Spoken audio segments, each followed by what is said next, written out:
वहीं लोकसभा चुनाव को लेकर के बीजेपी 400 पार का एजेंडा सेट कर चुकी है और ऐसे में केंद्रीय हाईकमान कोई भी कमी नहीं छोड़ना चाहता है।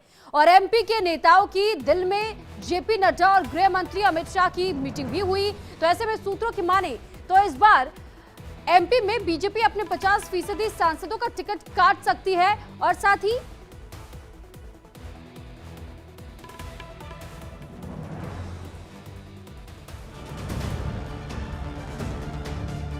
और एनडीए को 400 पार कराने के लिए भाजपा को 370 का माइलस्टोन पार करना ही होगा।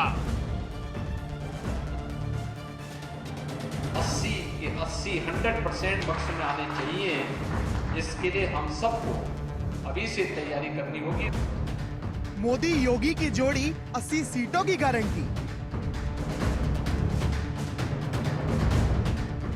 योगी कैबिनेट विस्तार, अखिलेश पर होगा प्रहार। मिशन यूपी पर बीजेपी, विरोधियों में खलबली। बीजेपी का फैक्टर एम, योगी सब कर देंगे सेट। दिल्ली का गेटवे कहलाता है उत्तर प्रदेश। यहाँ 80 लोकसभा सीटें हैं, तो कहा यहाँ तक जाता है कि जिसने यूपी को साध लिया वो दिल्ली आ गया। बीजेपी इसी मिशन पर है। टारगेट पूरी सीटों का है, यानी 80 में से 80 सीटों पर जीत। और पीएम मोदी से लेकर सीएम योगी तक इस करिश्मे को पूरा करने में जुटे हैं। 2019 में भारतीय जनता पार्टी ने प्रदेश में जब अकेले भारतीय जनता पार्टी लड़ रही थी और सभी राजनीतिक दल एकजुट होकर के मोदी जी के खिलाफ लड़ रहे थे, तब हम लोगों ने 80 में से 64 सीट जीती थी। तो आज तो और भी अच्छा अनुकूल वातावरण है। आज तो प्रभु राम की भी कृपा आ गई है। डबल इंजन सरकार के कार्य भी हैं, मोदी जी का नेतृत्व भी है, संगठन का दायरा भी बढ़ा है। बहुत सारी आशा आकांक्षाओं को भी पूरा करने का काम हुआ है। उन स्थितियों में परिणाम 80 के 80। कमल में यूपी को लेकर कसर कोई नहीं छोड़ी जा रही है। एक तरफ यूपी पर किनको टिकट दिया जाए, किनको नहीं, इस पर दिल्ली में मंथन चल रहा है। तो योगी कैबिनेट विस्तार के जरिए बाकी बची कुची कोर कसर भी पूरी करने की कोशिश है। योगी कैबिनेट विस्तार में नए चेहरों को जगह मिलना तय है। इसमें एसबी-एसपी प्रमुख ओपी राजभर को मंत्रिमंडल में जगह मिल सकती है। दारा सिंह भी मंत्री बनाए जा सकते हैं। इसके अलावा आरएलडी के कोटे से एक विधायक को मंत्री बनाए जाने की खबरें तेज हो गई हैं। इसके साथ ही बीजेपी में से 2-3 विधायकों को मंत्री बनाने का नंबर लग सकता है। कुल मिलाकर योगी कैबिनेट का विस्तार इस आधार पर होना तय है कि जिन चेहरों को मंत्री बनाया जा सकता है उनका 24 के चुनावों पर क्या असर रहेगा।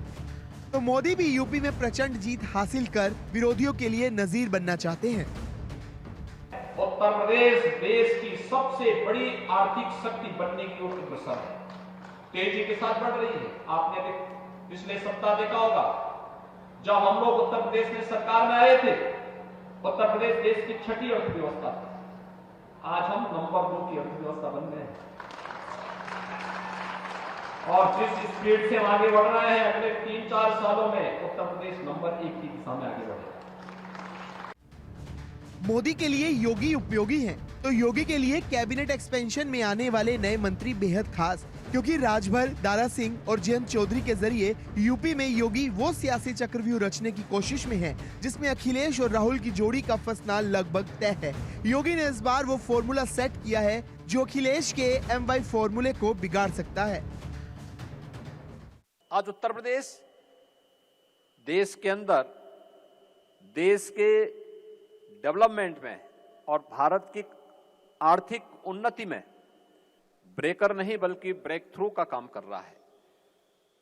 यह वही उत्तर प्रदेश है जिसमें 2017 के पहले जिस उत्तर प्रदेश को देश के विकास की सबसे बड़ी बाधा माना जाता था, आज यह उत्तर प्रदेश आदरणीय प्रधानमंत्री जी के मार्गदर्शन में सर्वांगीण विकास के नित नए प्रतिमान स्थापित कर रहा है।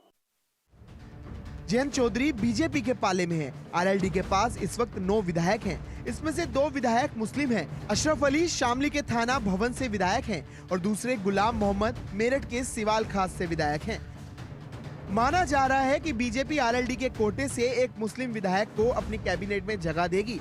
इसका फायदा बीजेपी को क्या मिलेगा, ये भी समझ लीजिए।